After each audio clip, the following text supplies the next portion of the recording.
Greetings. It's Valerie here. Hi. I've been quiet on social media because I have been really aware of a kind of a level of fatigue. Have you been feeling that as well?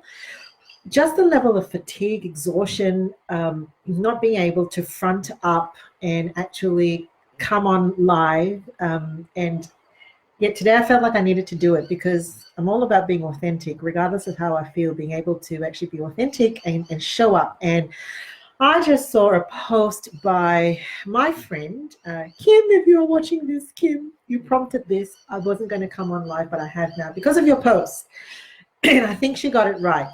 Kim, my friend Kim, posted about where is the leadership? Where is the leadership right now? Right now, we need our community leaders to show up for us and to ask the questions. How are you going? And I think for me, because I may not be able to ask everybody how you're going, but for me, it's about showing up and saying that authentically, this is some stuff that I'm dealing with too. And if I'm dealing with it, then you're probably dealing with it too. So you will know that I talk about burnout, but I think what we are experiencing is beyond burnout. I've been talking to some folk about delivering some webinars. We are having it in our practice diary now. Excuse me. For me to come out and do some webinars for the different segments of our community that we serve. Boy, it takes time to organize these things in this new way of doing things. So apparently I can't just at the drop of a hat say the webinar's happening next week, let's do it. Why? Because we've got to realize that the people that we work with and the people that we live with are going through incredible emotional stuff. And we need to have more elasticity there, right? Some elasticity for people to be human and feel the things that they need to feel and to be weary and fatigued and tired. And for us to be aware that, when our cups are so full with all the other stuff that's going on in our world, to put on new things is just going to be very difficult. So here's my shout out to anybody who is working and living with a group of people or working with a group of people. Change does fill people's buckets and cups up to very full. And what else we put on needs to be really measured and very considered. So these webinars that I want to do and still want to do, taking a little bit longer to come out and do them. So Ode to the Celebrations, the Milestones, and the Memories is this the post. Back here at the Ling home, this is what my kids have been attending to. My high school children have been talking more and more at dinner about how they're feeling for the year 12s who they're feeling are going to miss out, and rightly so, miss out on some key milestones.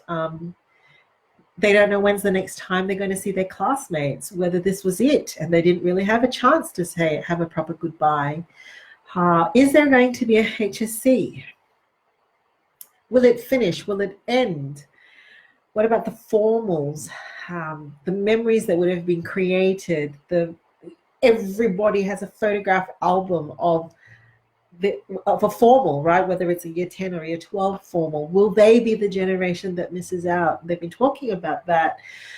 They've also been talking about other things. What about the kids who've got their L plates now, who, how are they going to, not being able to go out and do things? And there's a bunch of these things. The mums with babies right now, babies not getting the cuddles that they would normally get from all the well-meaning folks around them. Mums not being able to push their prams out to meet friends and show off their little ones and to have that celebration with their friends. The weddings, the funerals, all the various milestones that we are giving up. Grandparents not being able to see first steps or to be in the same room with their grandchildren. the rhythms and the celebrations of life, they're so part of our human DNA, aren't they? About how they give us a sense of joy, and they give us a sense of movement. And they also provide us with a basis to think that life looks like that. While there is some hard stuff, we can look forward to some of the nice stuff as well. And really, right now, it can feel like instead of getting our intermittent, excuse me, it's asthma, intermittent birthday cakes or our intermittent celebration cakes, life is one long feast on cardboard and quinoa. I actually don't have a problem with quinoa. I like it. Insert your iconic health food that's not really tasty or celebratory. It can feel like that, can't it? So here's the thing. Let's just acknowledge the grief, right? Right now in my space, I'm thinking of ways of actually replacing those functions. How can we still celebrate and be a witness to these joyful moments with friends and family, but doing it differently? I had a wonderful vignette shared by one of my team members of a birthday gone past. And what they did was they all had the same barbecue recipe or the, the same food that they would eat. They met online and they ate the same food. They gathered together to celebrate a birthday. How fantastic is that? Maybe you're missing out on going camping together as a family. Is there a place for us to set up tents outside in our backyard and recover that and reclaim that memory? Can we start talking with our year 12s, with our students?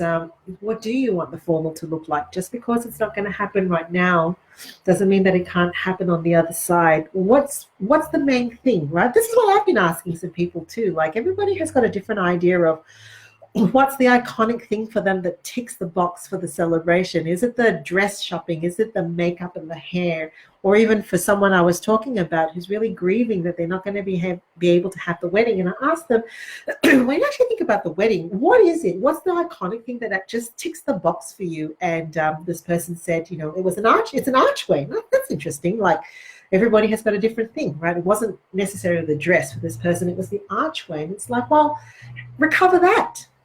Get an archway. Do something for yourself at home. Recover that. When you actually sit and think about it, what's the thing that's most missing for you in these celebrations? We can grieve that and we can be sad about it. And I think it's natural and necessary because, I'm having a poem come to my head now. Is it a Keats poem?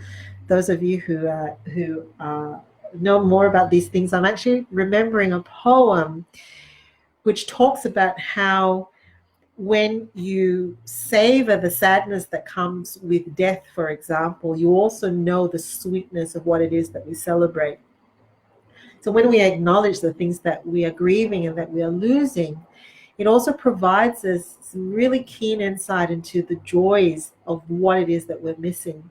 And so I think it's natural and okay for us to grieve that. And if we want to, and if we think that it would be something that would give us great strength during these times, to find a way to recover that. Have you seen those the pictures of people in retirement villages, for example, who are still practicing physical distancing, but they're coming out on Friday nights, just sitting in their driveway, in their chairs with a cuppa? Powerful stuff. That's so, so powerful when we say, I know what it is I'm missing. I'm grieving what we're missing. How can we still meet that need in different and creative ways? So, ode to the celebrations, ode to the milestones, ode to the memories that we are letting go.